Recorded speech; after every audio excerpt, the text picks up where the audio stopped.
RINL యాజమాన్యం ఉద్యోగులను బహిరంగంగా బెదిరించింది, మీడియాతో మాట్లాడవద్దని హెచ్చరించింది. పెరుగుతున్న ఆందోళనలను పరిష్కరించడానికి బదులుగా కంపెనీ నాయకత్వం మౌనాన్నే తమ ప్రాధాన్య వ్యూహంగా ఎంచుకున్నట్లు కనిపిస్తోంది. తుగ్లక్ యుగం శతాబ్దాల క్రితమే ముగిసిపోయిందని ఎవరు చెప్పారు? ఇటీవలి కొన్ని చర్యలను బట్టి చూస్తే దాని పాలనా శైలిని పునరుద్ధరించాలని నిశ్చయించుకున్నవారు ఇంకా ఉన్నారని స్పష్టమవుతోంది. దాని పనితీరుపై పెరుగుతున్న విమర్శలు మరియు మీడియాలో, ముఖ్యంగా ఇండియన్ PSU కాంలో ప్రచురితమైన వరుస ప్రతికూల నివేదికల నేపథ్యంలో రాష్ట్రీయ ఇస్పత్ నిగమ్ లిమిటెడ్ ఉన్నత యాజమాన్యం మీడియాతో ఎలాంటి సమాచారాన్ని పంచుకోవద్దని ఉద్యోగులు తీవ్ర హెచ్చరికగా అభివర్ణించే ఒక ఉత్తర్వును జారీ చేసింది. ఉద్యోగుల మధ్య పంపిణీ చేయబడిన ఒక అంతర్గత సమాచారం ప్రకారం ముందస్తు అనుమతి లేకుండా పాత్రికేయులతో మాట్లాడవద్దని లేదా కంపెనీకి సంబంధించిన ఎలాంటి సమాచారాన్ని వెల్లడించవద్దని యాజమాన్యం సిబ్బందిని హెచ్చరించింది. ఈ సూచనలను ఉల్లంఘించినట్లు తేలిన ఏ ఉద్యోగి అయినా క్రమశిక్షణా చర్యలను ఎదుర్కోవాల్సి వస్తుందని ఆ సమాచారంలో పేర్కొన్నట్లు సమాచారం. RINL కార్యకలాపాలు, ఆర్థిక పరిస్థితి మరియు యాజమాన్య నిర్ణయాలపై పరిశీలన పెరుగుతున్న నేపథ్యంలో ఈ పరిణామం చోటు చేసుకుంది.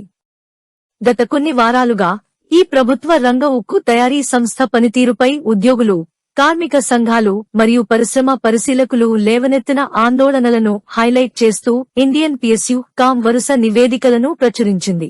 సంస్థను ప్రభావితం చేస్తున్న అంతర్లీన సమస్యలను పరిష్కరించడానికి బదులుగా అంతర్గత విషయాలను బయటపెట్టేవారిని నిరుత్సాహపరచడానికి మరియు చట్టబద్ధమైన ఆందోళనలను అణచివేయడానికి ఇది ఒక ప్రయత్నమని ఆరోపిస్తూ ఉద్యోగుల ప్రతినిధులు ఈ సమాచార సమయం మరియు ఉద్దేశ్యాన్ని ప్రశ్నించారు.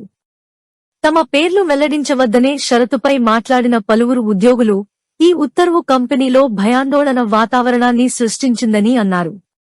ఏ ప్రభుత్వ రంగ సంస్థలోనైనా, ముఖ్యంగా దాని ఆర్థిక పరిస్థితి మరియు కార్యాచరణ సవాళ్లపై ప్రజా చర్చకు కేంద్రంగా ఉన్న సంస్థలో పారదర్శకత మరియు జవాబుదారీతనం అత్యవసరం అని వారు వాదించారు. ఉద్యోగులకు తగిన మార్గాల ద్వారా ప్రజా ప్రయోజనాలకు సంబంధించిన సమస్యలను లేవనెత్తే హక్కు ఉందని కార్మిక నాయకులు కూడా ఆందోళన వ్యక్తం చేశారు. దానికి బదులుగా కార్మికులలో విశ్వాసాన్ని పునరుద్ధరించడం మరియు కంపెనీ ఎదుర్కొంటున్న సమస్యలను పరిష్కరించడంపై ప్రయత్నాలు కేంద్రీకరించాలని వారు స్పష్టం చేశారు.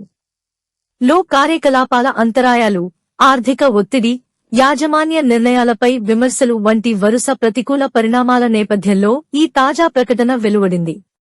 భారతదేశంలోని ప్రధాన ప్రభుత్వ రంగ ఉక్కు కంపెనీలలో ఒకటైన ఈ సంస్థలో పారదర్శకత, పాలనపై జరుగుతున్న చర్చను ఈ చర్య మరింత తీవ్రతరం చేయవచ్చని పరిశీలకులు భావిస్తున్నారు.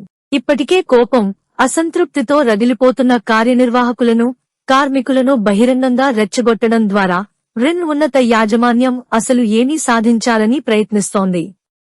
సంస్థలోనే తమదైన శైలిలో ఒక ఫ్రెంచ్ విప్లవాన్ని రెచ్చగొట్టాలని చూస్తోందా? అధికారంలో ఉన్నవారు మాట వినడం మానేసి బెదిరించడం మొదలుపెట్టినప్పుడు దాని పర్యవసానాలు అరుదుగా వారికి అనుకూలంగా ఉంటాయని చరిత్ర చెబుతుంది. మీరు ఎవరి గొంతు నొక్కాలనుకుంటున్నారో వారే ఏకమై మీకు వ్యతిరేకంగా పిడికిలి ఎత్తేంత కఠినంగా పాలించవద్దు. మరిన్ని విశాఖ ఉక్కు RINL వార్తల కోసం మన వైజాగ్ స్టీల్ ఫ్యామిలీ యూట్యూబ్ ఛానల్లో సబ్స్క్రైబ్ అవ్వండి.